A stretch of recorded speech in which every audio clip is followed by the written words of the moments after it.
देखिए, राजनीति में कोई परमानेंट एनिमीज़ और कोई परमानेंट दोस्त नहीं होते हैं, एक चीज़।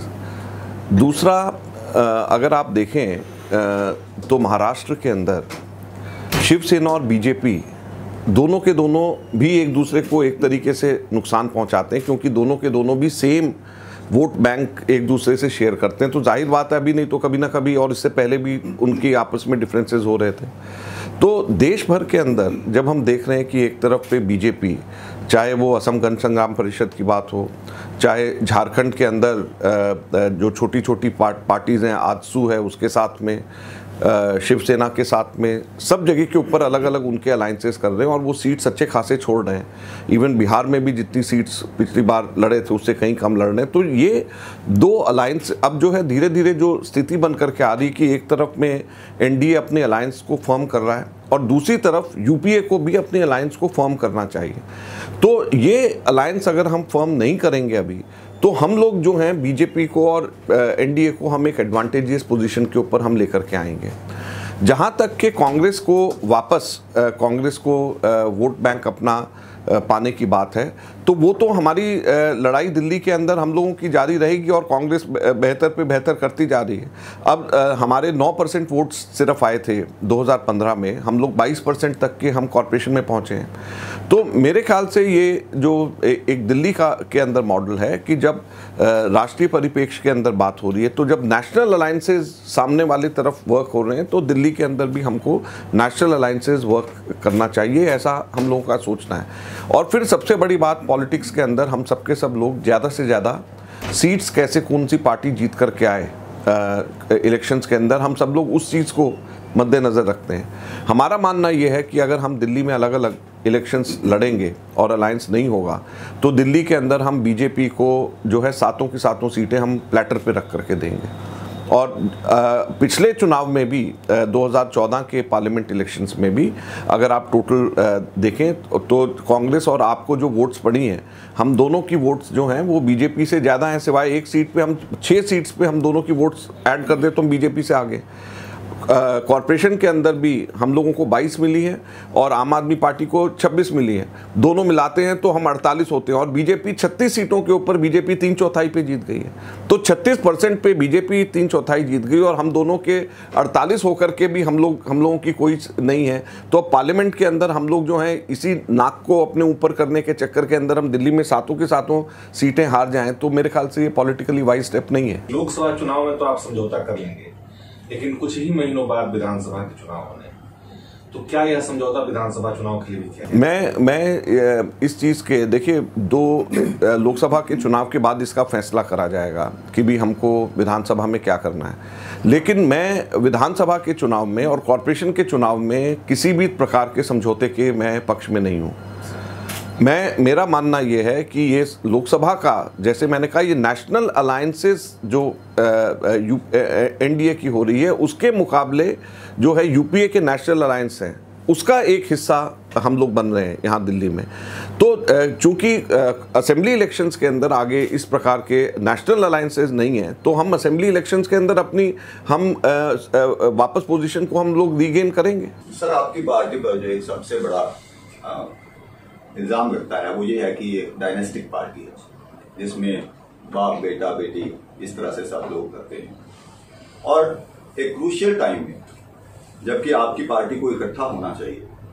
ये एक नेशनल ट्रेंड है, जब आप इलेक्शन का टाइम होता है तो आपकी पार्टी बिखरना शुरू हो जाती है। अभी टॉम वुडक्कन छोड़ के, जिनके बारे में ये माना जाता था कि वो गांधी हाउस होल्ड के मेंबर जैसे ही, आप इसमें कैसे, मतलब आपका अपना बिखरा? दो प्रश्न है, एक तो डायनेस्टी वाला है और दूसरा कि बिखरने वाला। तो दो अलग अलग चीज़ें, दोनों का एक दूसरे से कोई संबंध नहीं है। मतलब डायनेस्टी है इस वजह से बिखरने, ऐसा नहीं है। डायनेस्टी कहा ना उन्होंने, हाँ, कि हम इसलिए छोड़ के जा रहे हैं क्योंकि ये पार्टी जो है डायनेस्टी पे चल रही है। तो टॉम वुडक्कन को जिस दिन स्क्रीनिंग कमेटी केरल की आज बैठनी थी, तो उससे एक दिन पहले उनको डायनेस्टी नजर आई।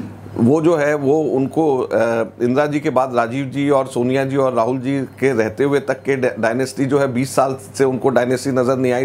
वो टिकट मांग रहे थे केरल से और दिल्ली ही रहते हैं। उनको जब कह दिया गया कि भी आप जहाँ से टिकट मांग रहे हैं वहाँ पर आप काम तक नहीं करते हैं, दिल्ली में आप एक ऑफिस में 24 घंटे बैठे रहते हैं, कैसे आप वहाँ पे टिकट के लिए डिज़र्व करते हो।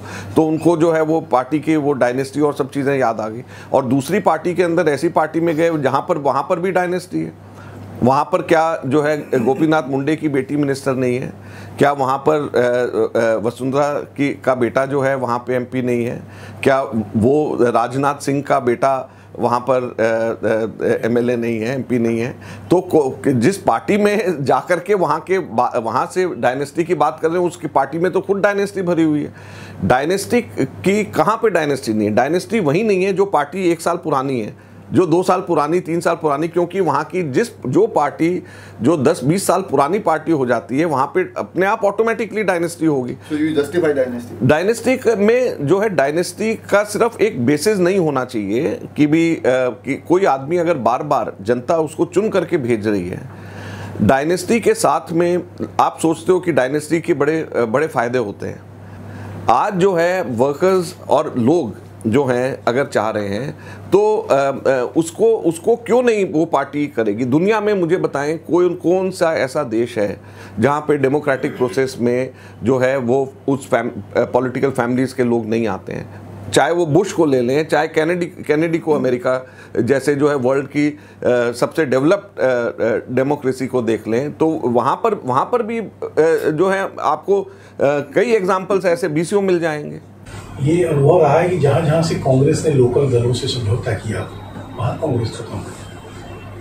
आप ये खतरे को होने के बावजूद आप ये मानते हैं कि इस तरह से हमें करना चाहिए एनडीए बनाम? इसमें 3 चीज़ें हैं कि एक तो जहाँ आपका एक ये कहना है, दूसरा ये भी है कि जहाँ पे कांग्रेस थर्ड आई है वहाँ पे भी कांग्रेस ख़त्म हुई है। ये भी तो है ना कि जहाँ पे कांग्रेस थर्ड एक बार आ जाती है वहाँ पे कांग्रेस वापस नहीं आती। ये भी तो आप कोई एग्जांपल नहीं दे सकते जहाँ कांग्रेस थर्ड आ गई वहाँ पर कांग्रेस वापस आई, एक चीज़। दूसरा, वहाँ पर ख़त्म होती है जहाँ पर आप असेंबली के अंदर छोटे इलेक्शंस के अंदर अपनी जगह आप सीट कर देते हो।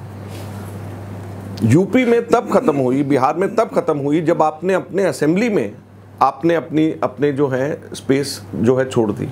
पार्लियामेंट का जो है नेशनल इलेक्शंस है। मेरे से कल परसों कोई पूछ रहे थे कि भी आप क्या उम्मीद करते हैं, आपके वर्कर्स क्या करेंगे और या आम आदमी पार्टी के वर्कर्स क्या करेंगे?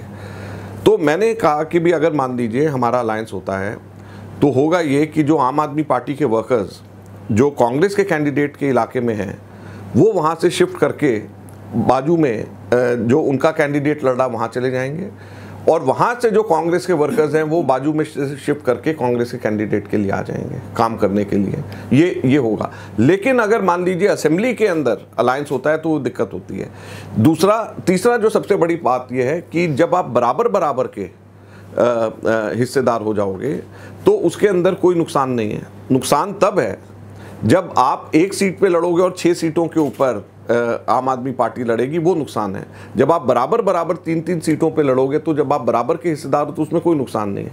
आपको एग्जाम्पल सबसे बड़ा अलायंस का इतने साल से चलते हुए का केरल का देना चाहेंगे, जहाँ पर केरल के अंदर कांग्रेस छोटा घटक दल नहीं है वहाँ पे, तो इसलिए कांग्रेस भी वहाँ पे मजबूत है, अलायंस भी मजबूत है। हम सरकार हम बनाते जा रहे हैं। सर, जो फॉरवर्ड का वोटर है वो पारंपरिक रूप से कांग्रेस का वोटर माना जाता है। इस चुनाव में ये दिखाई दे रहा है, पिछले चुनाव में भी देखा गया कि जो सवर्ण है वो बहुत तेजी से पार्टी से दूर गए हैं, बीजेपी की तरफ गए, अन्य दलों की तरफ गए।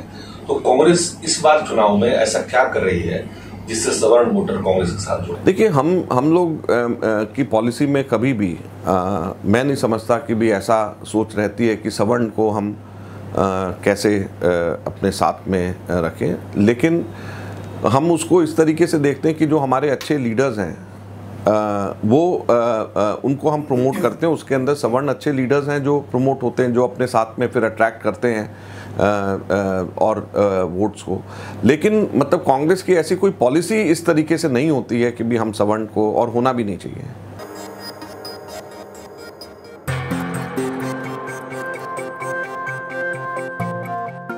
ये तो बहुत अच्छा एक स्टेप है कि हमारे यहाँ पर अगर मान लीजिए हम वर्कर्स से ये राहुल जी की सोच है कि इम्पॉर्टेंट इश्यूज़ के ऊपर जो है ये कर रहे हैं, और ये चाको जी नहीं कह रहे हैं आपको, मैं बता दूं कि नहीं, आपको मैं बताता हूं कि भी क्या इसमें ये किस तरीके से होता है। हमारे शक्ति एक ऐप है जिसमें सब वर्कर्स को ये कहा जाता है कि वो अपने वोटर्स आईडी नंबर एक फ़ोन नंबर पे SMS करें अपने मोबाइल से, तो वो करते ही रजिस्टर हो जाते हैं। उसके बाद उनकी वेरिफिकेशन होती है पोलिंग बूथ वाइज की वो जेन्युइन है या नहीं, ऐसा तो नहीं कि इन्फिल्ट्रेट दूसरी पार्टीज़ के लोग करके। उसके बाद में वो पूरा डेटा एक जो है बनाया जाता है। दिल्ली में ऐसे 52,000 का हमारा डेटा है, लगभग 60% पोलिंग बूथ्स जिसमें कवर्ड होते हैं, 61% बूथ्स इसमें कवर्ड होते हैं। तो ये डेटा लेकर के इनको फिर जो है वर्कर्स को टेलीफोन मैसेज के साथ में जाता है और उनसे कहा जाता है कि आप 1 नंबर दबाएं, 2 नंबर दबाएं, अगर अलायंस चाहते हैं तो 1 दबाएं, नहीं चाहते तो 2 दबाएं। तो वर्कर्स के व्यूज़ जो हैं अगर लिए जा रहे हैं इस प्रकार के डिसीजन में, मेरे ख्याल से ये इंटरनल डेमोक्रेसी के लिए लेटेस्ट टेक्नोलॉजी का इस्तेमाल को यूज़ करके अगर करें, इससे ज़्यादा वेलकम स्टेप नहीं हो सकता। एक तरफ हमारे ऊपर आरोप लगता है डायनेस्टी का, एक तरफ हमारे ऊपर आरोप लगता है कि एक डिसीजन ऊपर से थोपा जाता है। तो अगर दूसरी तरफ अगर मान लीजिए हम लोग वर्कर्स से पूछ करके डिसीजन लेना चाह रहे हैं, वर्कर्स की भागीदारी हो रही है, तो इवन आप लोगों ने शायद पता नहीं छापा है कि वर्कर्स से कैंडिडेट्स के बारे में भी फ़ोन करके पूछा जा चुका है। दिल्ली के वर्कर्स किसको कैंडिडेट चाहते हैं, वो दिल्ली के सारे वर्कर्स को फ़ोन करके उनसे भी पूछा जा चुका है, और वो भी रिकॉर्ड हुआ है कि वर्कर्स एक्चुअली किसको कैंडिडेट चाहते हैं। तो फाइनल डिसीजन लेते हुए लीडरशिप अगर अपने सामने सारे के सारे परमुटेशन, कॉम्बिनेशंस, विनेबिलिटी सब देखे और साथ में फिर वर्कर्स किसको चाहते हैं उसकी राय को भी सामने रखे, तो मेरे ख्याल से ये एक अच्छी वेलकम स्टेप है जो कि इंटरनल डेमोक्रेसी को और मजबूत करता है। प्रवृत्ति ये देखी गई जैसे आपकी पार्टी से छोड़ के लोग भाजपा में गए, जब चुनाव आता है तो इस तरह से लोग आते हैं और बाकायदा बार्गेनिंग करके आते हैं, उनको टिकट दिया जाता है। उसके वजह से होता क्या है कि कैंडिडेट जो कि 5 सालों से 10 सालों से काम करता आ रहा पार्टी में, उसको आखिरकार सेक्रीफाइस करना पड़ता है, उसको अपनी बलि चढ़ानी पड़ती है। तो ये प्रवृत्ति कहाँ तक लोकतंत्र के लिए ठीक है, और ये सब पार्टियों में देखा जा रहा है। देखिए, इसमें सब पार्टियों में है, इसके दो वजह से करती हैं पार्टियां।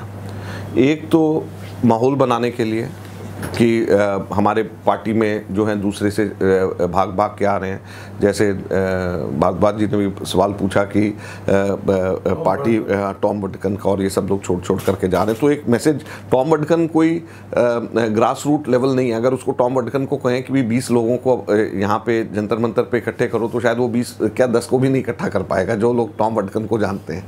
और जब टॉम वडकन का बीजेपी हेडक्वार्टर्स में रविशंकर प्रसाद जब हार पहना के स्वागत कर रहे थे, तो ट्विटर पे एक बड़ा मज़ेदार किसी ने लिखा कि एक ग्रास रूट लीडर दूसरे ग्रास रूट लीडर का स्वागत कर रहा है।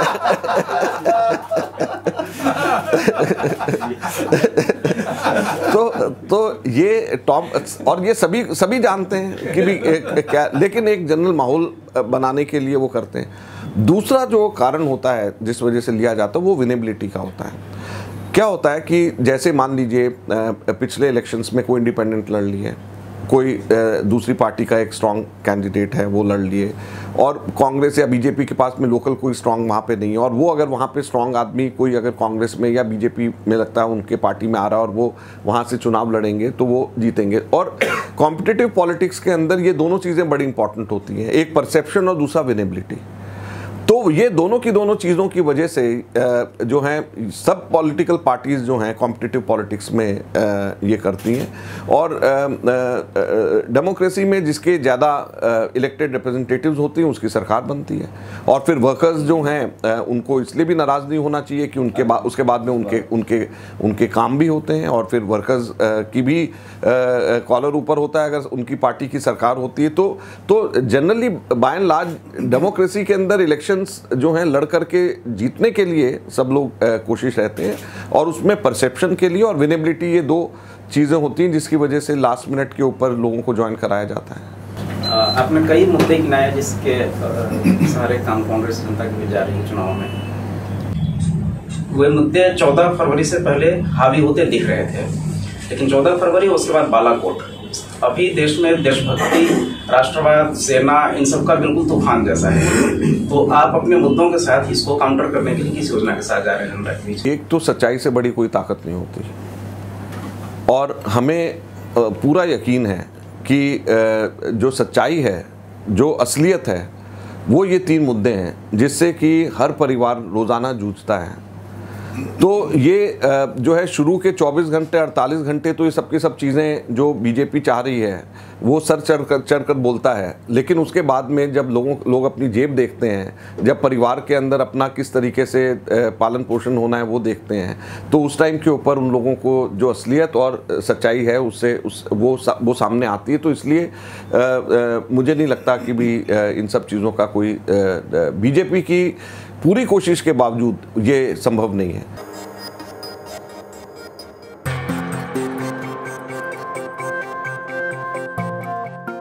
Well, we have always been saying so that none of these charges are true.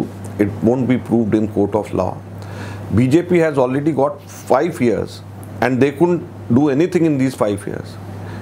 अभी 5 सालों के अंदर बीजेपी ने कहीं पर चार्जशीट तक के तो कोई भी केस के अंदर नहीं कर पाए हैं, तो उनको कितने साल चाहिए ये चार्जेस प्रूव करने के लिए?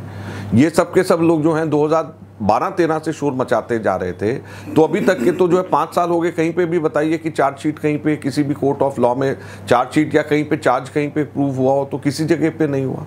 तो ये सिर्फ और सिर्फ पॉलिटिकल उसको करने के लिए ये लोग कर रहे हैं। और ये जो भी उनका रॉबर्ट वाड्रा वाला मसला है, वो कोई भी इंडिविजुअल प्योर बिजनेसमैन अपने लिए करता है, उसमें कोई भी किसी भी प्रकार से उसमें करप्शन एंगल नहीं है।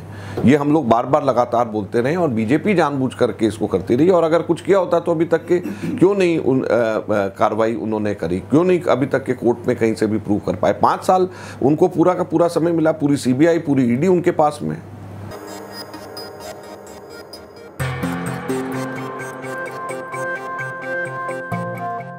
मैं आपको बताता हूं कि जो है राहुल गांधी ने हिंदुस्तान में कोई कोना ऐसे नहीं छोड़ा, कोई इशू ऐसा नहीं छोड़ा। रोहित वेमुला वाला इशू से लेकर के आपके राजस्थान में डेल्टा मेघवाल वाले दलित उत्पीड़न वाले इशूज़, आप कहीं पर भी पूरे हिंदुस्तान में आप देखें, कहीं पे सबसे पहले कोई पहुंचते थे तो राहुल गांधी वहाँ पहुंचते थे। चौकीदार चोर है, सूट बूट की सरकार, ये गब्बर सिंह टैक्स, ये सारी फ्रेजेस किसने दिए बताओ आप मेरे को? राहुल गांधी 4 साल में सूट बूट की सरकार जो है राहुल गांधी ने फ्रेज दिया और उसका फायदा अरविंद केजरीवाल को हो गया।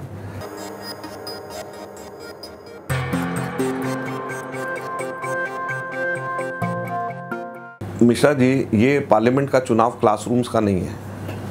ये जिसका मर्जी, ये पार्लियामेंट का चुनाव जो है ये नेशनल इश्यूज का है। जब क्लासरूम्स का और मोहल्ला क्लिनिक्स वाला चुनाव आएगा तो उस टाइम पे हम लोग मोहल्ला क्लिनिक्स और क्लासरूम्स की बात करेंगे। ये तो नेशनल चुनाव है जिसके अंदर यूपीए और एनडीए दोनों के दोनों आमने सामने हैं, और ये एक वैचारिक सोच का आइडियोलॉजी का चुनाव है जिसमें हम लोगों को इकट्ठे होना चाहिए।